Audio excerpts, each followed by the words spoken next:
Hello student, I am Raju Thackeray and welcome in excellent academy Kurari. So बच्चों, आज का जो टॉपिक हमको बायोलॉजी का टॉपिक पढ़ना है और उसका नाम है आपका लिंकेज। अब ये एक बायोलॉजी का सबसे डिफ़िकल्ट सा टॉपिक है और आपके चैप्टर का सबसे इम्पोर्टेंट टॉपिक है लिंकेज। अब गाइज, ये लिंकेज यानी होता क्या है, सबसे पहले ये हमको समझ में आना चाहिए। तो लिंकेज टर्म को समझने के लिए बहुत सारी बेसिक चीज़ें आपको समझना बहुत ज़रूरी है गाइज। तो आपने लिंकेज टर्म को ये ऐसे समझ में तो आएगा नहीं कि जैसे नॉर्मली हम अगर चाहेंगे इसको समझना, तो ये नॉर्मली टॉपिक समझ में आने वाला है नहीं, मैं पहले ही बता दूं। इसको अगर मैं आगे जाकर बोर्ड पे भी अगर आपको पढ़ाता हूँ तो उतना इसको समझने में बहुत सारी क्या जाती है, डिफ़िकल्टीज जाती है, बहुत सारे इसमें क्या जाते हैं, प्रॉब्लम्स जाते हैं। मैं तो ये पॉइंट्स को बाद में लूँगा, लेकिन मैं बहुत सारी चीज़ें आपको पहले बताना चाहूँगा इस टॉपिक को समझने के लिए कि जो बेसिक चीज़ें रिक्वायर्ड है फॉर अंडरस्टैंडिंग दिस चैप्टर और this topic also. So guys, मैं शुरुआत करूंगा इस चैप्टर को कि मेंडेल से। तो सबसे पहले अगर इस टॉपिक को समझने के लिए आपको मेंडेल को याद करना पड़ेगा कि मेंडेल ने हमको क्या बताया था, कि मेंडेल की थोड़ी थेरीज के बारे में हमको याद करना पड़ेगा। मेंडेल से आगे बढ़ते बढ़ते हम लोग लिंकेज तक के पहुंचेंगे गाइज। तो सबसे पहले हमको मेंडेल सर ने आपको सबसे पहले जब इनहेरिटेंस का फिनोमिनन बताया, तो जब 1800 के सदी के अंदर में मेंडेल सर ने हमको फिनोमिनन बताया तो उस समय पर उसको नहीं माना गया था, उसकी हंसी उड़ाई गई थी। फिर उसके बाद में कुछ समय जब 19वीं सदी आई तो 19वीं सदी के अंदर में कुछ साइंटिस्ट लोगों को लगा कि नहीं यार, सही में हो सकता है कि ऐसा भी कुछ फिनोमिनन, तो हमने मानना चालू कर दिए। फिर आफ्टर दैट कुछ और साइंटिस्ट आए कि जिन साइंटिस्टों ने कि बोले नहीं यार, कुछ कुछ केसेस में मेंडेल सर की थ्योरी काम नहीं कर रही है। और वहीं से जन्म होता है इस लिंकेज नाम के टर्म का। वहीं से जन्म होता है इस लिंकेज नाम के टर्म का। इस लिंकेज वर्ड को अगर मैं बॉटनी से हट जाऊँ या बायोलॉजी से हट जाऊँ, अगर बायोलॉजी से हट के अगर मैं इसको अगर समझने का प्रयास करूँ, तो थोड़ा सा इस वर्ड के ऊपर फोकस करो, इस लिंकेज नाम के वर्ड के ऊपर। भूल जाओ बायोलॉजी को, थोड़ा सा इंग्लिश के ग्रामर की तरफ चले जाओ, इंग्लिश की तरफ बढ़ जाओ। थोड़ा सा इंग्लिश में क्या होता है लिंकेज का मतलब। लिंकेज का मतलब होता है टू डिफरेंट चीज़ों का क्या होना, कॉम्बिनेशन होना। अब यही चीज़ें पूरी हमको बताती हुई जा रही कि टू डिफरेंट चीज़ों का कॉम्बिनेशन अगर होना, तो मेंडेल सर ने जो हमको इससे पहले बताया था कि मेंडेल का third law, law of independent assortment. Mendel sir ने बोले थे कि अगर एक क्रोमोजोम के ऊपर में होगे, बोले क्रोमोजोम्स हो गए, उनके ऊपर में अगर मान के चलो कि क्रोमोजोम ये है और ये क्रोमोजोम है जिसके ऊपर में जीन क्या बी है, ये एक फर्स्ट क्रोमोजोम है, ये सेकंड क्रोमोजोम है, ये सेकंड क्रोमोजोम है, इसके अंदर में जो जीन है वो ए है और इसके अंदर में जो जीन है वो क्या बी है। ऐसे दो जीन इनके अंदर में पाए जाते हैं। बोले तो ये इनका डिफरेंट क्या होता है, बोले एसोसिएशन होता है। वो एक दूसरे से बिल्कुल अलग होते, आपस में बिल्कुल उनका लेन देन नहीं होता। दो पेयर्स हो या दो जीन्स हो, उनका आपस में कोई लेन देन नहीं होता। ये हमको किसने बताया, मेंडल सर ने अपने लॉस के अंदर में बताया। तो इसी अगर फिनोमिनन को लेते हुए अगर मैं चलूँ, तो मेंडल सर के इस फिनोमिनन को लेते हुए चलता हूँ और लॉ ऑफ इंडिपेंडेंस को लेते हुए चलता हूँ, और मेंडल सर ने बोले थे इसको क्रॉसिंग ओवर होगा। तो मैं यहीं पर मेंडल सर के कॉन्सेप्ट को अगर ले लूँ, तो ये डिफरेंट अगर क्रोमोसोम के ऊपर में है तो ठीक है, मान लेते हैं। लेकिन अगर यही अगर ये जीन्स अगर मान के चलो कि ये क्रोमोसोम है और अपने सिस्टर क्रोमेटाइड लेकर के चलेगा, मैं इसको ड्रॉ नहीं कर रहा इसके सिस्टर क्रोमेटाइड, मैंने सिर्फ एक ही आर्म बना रहा। तो यहाँ पर अगर क्रोमोसोम का ए जीन है और यहाँ पर अगर क्रोमोसोम का बी जीन है, तो गाइज यहाँ पर इनका इंडिपेंडेंट असॉर्टमेंट नहीं होता। अब यहाँ पर इंडिपेंडेंट असॉर्टमेंट नहीं होता, मतलब अगर सेम लोकस के अंदर में अगर कोई क्रोमोसोम्स हो और क्रोमोसोम के सेम लोकस में अगर जीन अगर प्रेजेंट हो, तब जाकर के वो जीन एक दूसरे से अलग नहीं होते और वो एक दूसरे से क्या हो जाते, लिंक्ड हो जाते, एक दूसरे से जुड़े हुए रहते, रिमेन्स एज इट इज, एक दूसरे से जुड़े हुए रहेंगे। और वो जुड़े हुए जीन्स को हम क्या बोलते, लिंक्ड जीन्स, और इस फिनोमिनन को क्या बोलते, लिंकेज।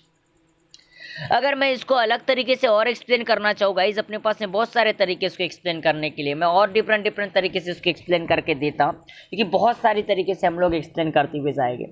इस कॉन्सेप्ट को हमको सबसे पहले अगर बॉटनी के अंदर में अगर बोले तो बैटसन और प्यूनिट सर ने बताया, और एक एनिमल्स के ऊपर में ड्रोसोफिलिया नाम के, जो अगर ड्रोसोफिलिया के ऊपर टी.एच. मॉर्गन सर, जिसको मैं थॉमस हंट मॉर्गन बोलूँगा, मैं पहले ही बोला हूँ पहले ही वीडियोज़ के अंदर में गाइज, जब भी मैं कोई भी लेक्चर आपको दूँ तो आपके हाथ में एक पेन होनी चाहिए और आपके सामने रजिस्टर होना चाहिए।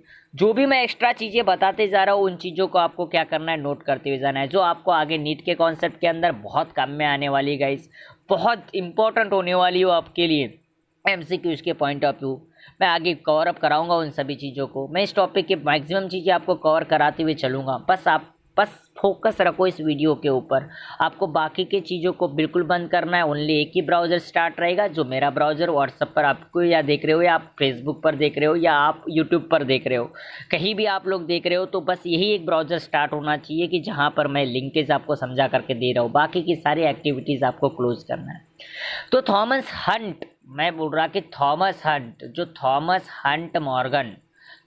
हंट मॉर्गन नाम के जो साइंटिस्ट थे, इन्होंने हमको सबसे पहले इस कॉन्सेप्ट को, सबसे पहले एनिमल्स के ऊपर में कॉन्सेप्ट को समझा करके दिए। तो इन्होंने क्या किए कि जो मेंडल सर ने बोले थे, कि मेंडल सर ने जिस चीज़ को फैक्टर बोले थे, मेंडल सर ने बोले जिस चीज़ को क्या बोले थे, फैक्टर बोले थे, जॉनसन ने उसको आकर के क्या बोला, जॉनसन ने उनको आकर के जीन बोले, जॉनसन सर ने उनको आकर क्या बोले, जीन। और उसी चीज़ को आगे जाकर के सूतन और बोरी नाम के जो साइंटिस्ट आए, सूतन एंड बोरी, देखो गाइस मैं बराबर चैप्टर कुछ रिवाइज कर रहा हूँ। सूतन और बोरी नाम के जो दो साइंटिस्ट है, इन्होंने बोले कि जो मेंडल सर ने फैक्टर बोले और जॉनसन सर ने जिनको क्या बोले, बोले जीन बोले, और ये होते बोले किसके ऊपर, क्रोमोजोम के ऊपर। किसके ऊपर बोले, क्रोमोजोम के ऊपर। मतलब chromosome carry all genetic characters.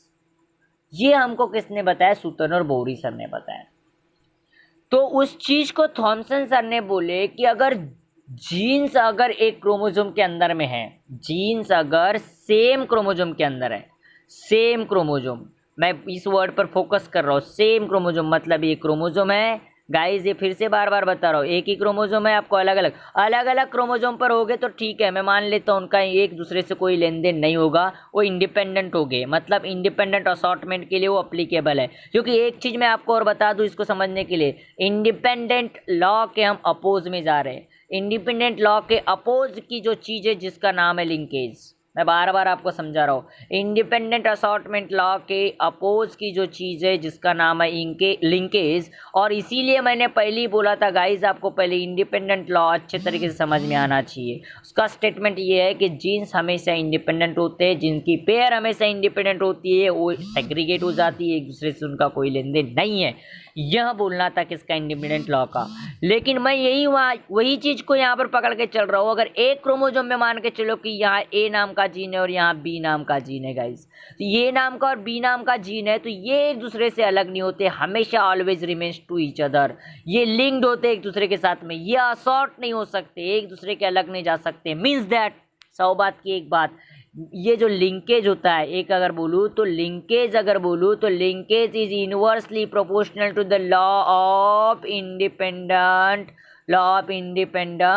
Assortment.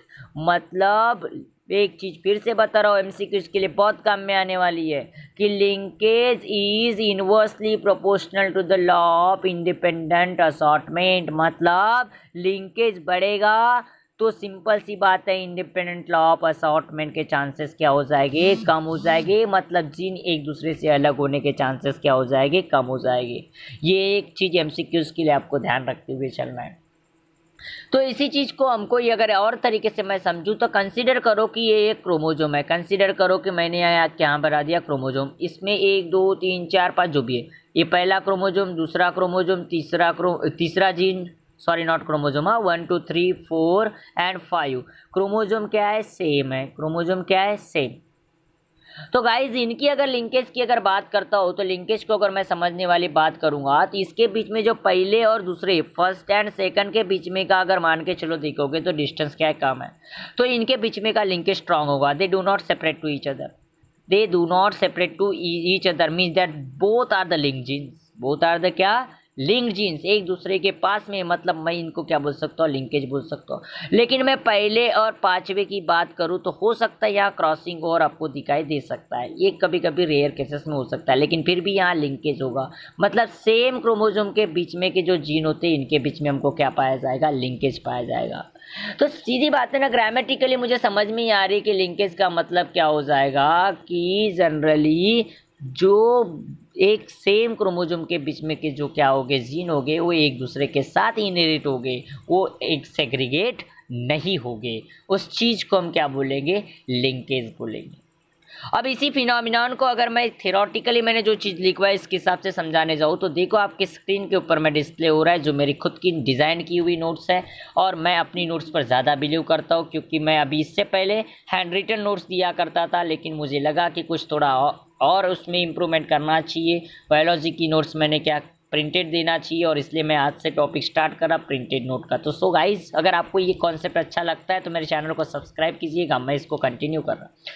तो जो टेंडेंसी है किसकी, मैंने देखो द टेंडेंसी ऑफ 2 और more genes present in the on the same chromosome. मैंने पहले बोला, आपको एग्जांपल दिया था, क्रोमोजोम एक सेम लिया था, एक क्रोमोजोम में बोला था यहाँ पर ये, यहाँ पर बी, यहाँ पर सी, ऐसे क्रोमोजोम है। ये तीनों क्रोमोजोम के जीन है, एक क्रोमोजोम सेम है और एक तीनों क्रोमोजोम पर मैंने एक क्रोमोजोम पर 3 जीन बनाया, तो तीनों जीन एक क्रोमोजोम पर हैं।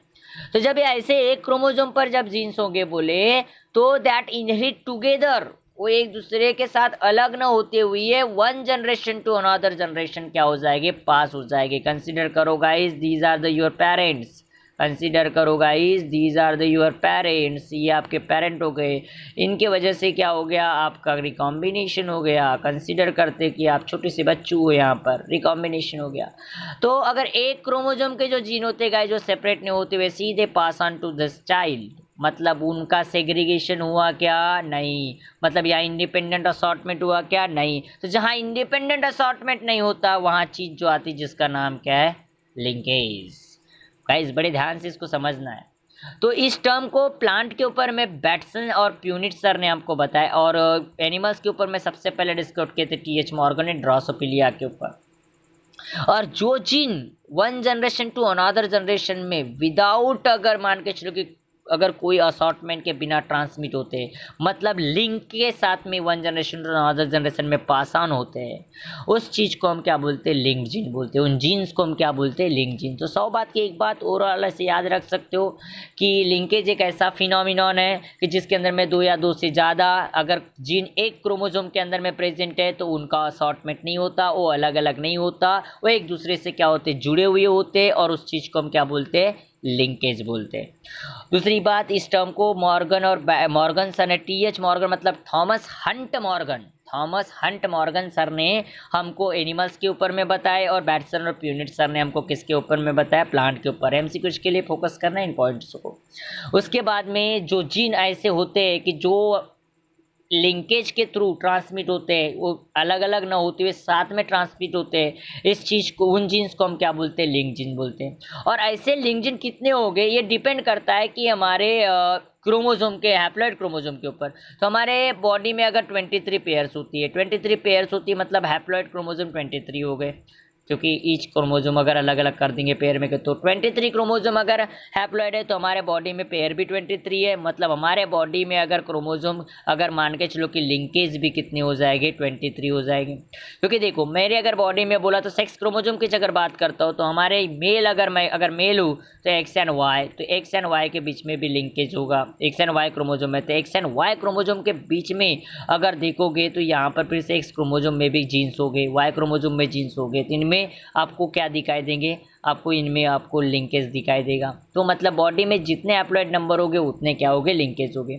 और लिंकेज ग्रुप को अगर मान के चलो कि हो सकता है कि क्रॉसिंग ओवर के समय पर वो रिकॉम्बिनेशन, न्यू कॉम्बिनेशन के लिए जा सकता है। जैसे मैंने आपको बताया, ये देखो यहाँ पर एक क्रोमोजोम 1 2 3 4 थी, 1 2 3 और ये 4, तो हो सकता है पहले और दूसरे बीच में बहुत लिंकेज स्ट्रांग है। लिंकेज क्या स्ट्रांग, तो इसको मैं कंप्लीट लिंकेज बोल सकता हूँ।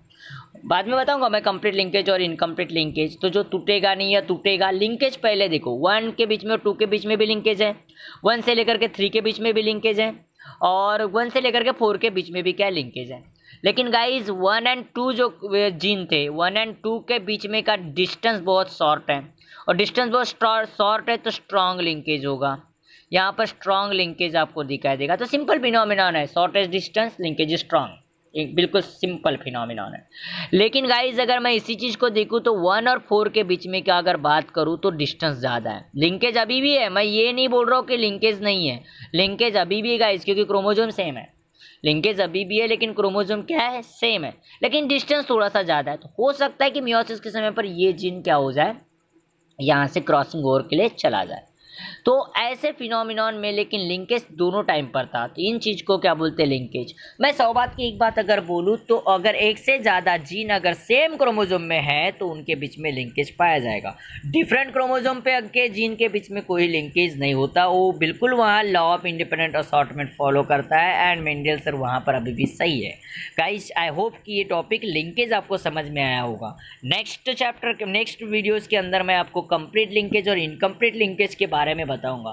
सो गाइज अगर आपको लिंकेज समझ में आया है और आपको अच्छा लगा तो please subscribe my channel and click on the bell buttons, और हो सके तो और ज़्यादा अपने फ्रेंड्स लोगों को सजेस्ट करो ताकि वो और से और ये वीडियो उनको मिल सके, उनको नोटिफिकेशन मिल सके और उनको मैं इम्प्रूव करा सकूं, क्योंकि लॉकडाउन पीरियड के अंदर में हमारा उद्देश्य सिर्फ यही है कि आप तक के नॉलेज पहुंचाना, आपको इसका नॉलेज सभी को मिलना, ताकि इस लॉकडाउन का हम लोग टाइम को वेस्ट न करते हुए हम लोग कुछ ना कुछ क्या कर सके, सीख सके guys. Thank you so much guys for watching this video, thank you so much. और भी मैं इसको और एडवांस तरीके से आपको चाहिए तो मेरे यूट्यूब चैनल को सब्सक्राइब कीजिए। मैं अलग अलग तरीके से एक ही वीडियो को अपलोड करते रहता, मैं एक ही टॉपिक को अलग अलग तरीके से समझाते रहता। तो गाइज़ मेरे यूट्यूब चैनल को विजिट कीजिए, आपको वहाँ पर बहुत सारे वीडियोज़ मिल जाएंगे। उसके लिए आपको पहले तो चैनल को सब्सक्राइब करना पड़ेगा, और आप अगर सब्सक्राइब करते हो तो इसमें हमारे लिए भी अच्छी बात है, और सबसे बड़ी बात तो आपके लिए अच्छी बात है, हमारे नए वीडियो हम जब भी अपलोड करेंगे वो आपको मिलते रहेंगे। सो गाइज एक्सीलेंट एकेडमी के 2 चैनल्स है, आपको ये चैनल मेरा एक चैनल और आपको और एक एक्सीलेंट एकेडमी कुराडी बाय ठान सिंह सर करके चैनल मिलेगा, जिसमें आपको मैथमेटिक्स एंड फिजिक्स के वीडियो आपको देखने मिलेंगे। So guys subscribe all those channels from our academy guys and get more and more extraordinary videos and improve your knowledge. Thank you so much guys, thank you.